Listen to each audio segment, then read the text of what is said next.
Hey everyone, it's Shanalika. Today I'm here to talk about something that I hear popping up quite a lot when someone's being called out for problematic behaviour, and that is that they didn't mean it, they have good intentions, they're not racist, transphobic scum, so stop giving them a hard time. I thought I would look into this issue in some more detail and try to answer the question, do good intentions matter? And if so, how much and in what context? I'd like to start off by saying that it is not possible to ever know someone's intentions other than your own, for sure. The only way to determine someone's intentions is to look at the evidence of their actions. With that in mind, arguments such as, oh, they're a really nice person, I really like them, and stop being mean to them, just don't cut it. In the words of my favourite right-wing pundit, facts don't care about your feelings. Quick note, evidence of being good to a cause on one hand is not a license to be shitty to it on another. If you set up a homeless charity, that doesn't make it okay to kick a homeless person on the way home. Let's proceed. The good. Genuine positive intent can lead to genuine positive change. If we're to take a fairly extreme example, let's say you accidentally kill someone. If your defense is that it was by accident, then that will affect how you're seen by other people and it will affect the crime that you are charged with, probably something more like manslaughter rather than murder. And this does make sense. If it really was an accident and you didn't mean to kill the person, then it's more likely that you might be able to be educated in how not to kill people again. Whereas if you're a homicidal raging lunatic who really wants to kill people, you have to be shut away because you are a danger to the general public. The same applies to prejudice and bigotry. If I'm talking to someone and they don't wish me harm, or at least don't think they do, then it might be worth me having a discussion with them, because there's a potential positive outcome that could result from that interaction. Whereas if the person wants me deported, then it is probably best that I run away because I'm not going to change their mind. However, the positive results from these good intentions assume that A, you know that despite having good intentions, the thing that you did was in fact bad, and B, that you really do have good intentions and you're not just using it as an excuse. Which leads us on to point number 2. The bad. Positive intent doesn't affect negative action. So you've killed someone, and you didn't mean to. Well, that's good for you, and it's good for your family who probably don't want you to go to prison. However, to the person who's been killed, it makes very little difference because at the end of the day, they're still dead. Similarly, if you didn't mean any harm by saying something racist, then it doesn't change the fact that that thing was racist or the impact of saying that racist thing. If you bear this in mind, it might help you to understand why some of the people being affected by current discourse might be a lot less forgiving to those who fuck up than those who are looking in from the outside. Wait, did I say that it didn't change the impact? That's a lie. It can make it worse. The ugly. Positive intent is often used as a deflector against positive change.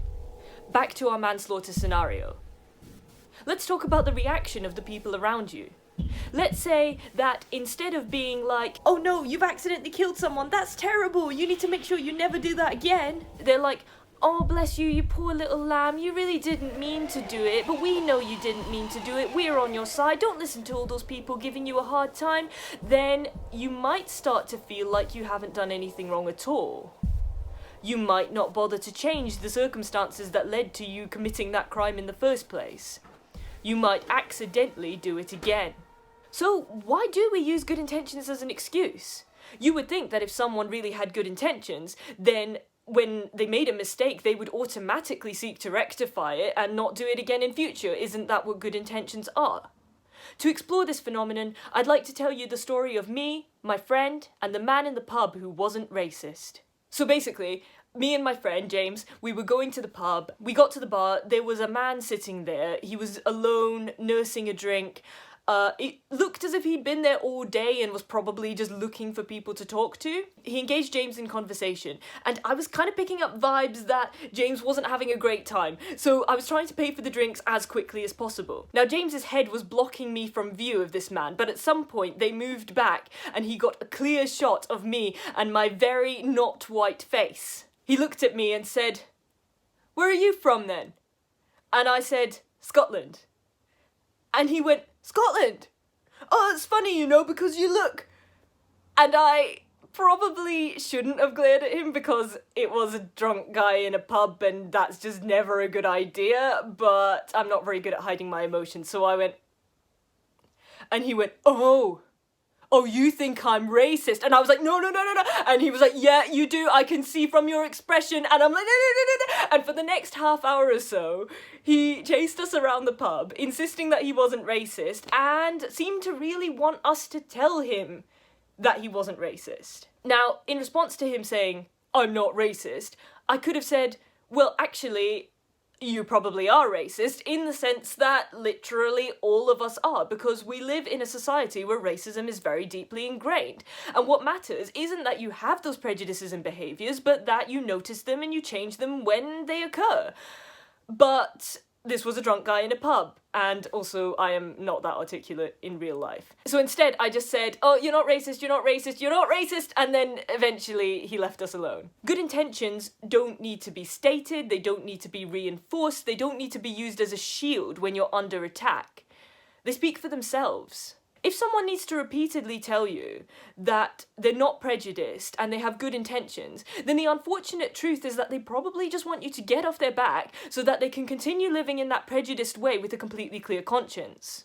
In conclusion, if you really do believe that someone means well and you have the energy, then it might be worth having a conversation with them about it, because you might see a genuine positive outcome. However, good intentions have absolutely no effect on the negative impact of racist, transphobic, sexist, homophobic, or any other kind of prejudiced and discriminatory bullshit, and if used as an excuse, they can in fact serve to make the impact of those actions worse by allowing said bullshit to go undetected and unchallenged, making bigoted and prejudiced rhetoric the acceptable status quo. At least with your homicidal maniac, you know that they're up to no good. What concerns me are dangers creeping up from sources where you least expect it. Special thanks to Envelope Generator, without whom, as usual, my videos would not be possible. If you did enjoy this, or you know someone who would, please like, share, subscribe, and pass it along. Thank you so much for watching, and I will see you next time. Bye.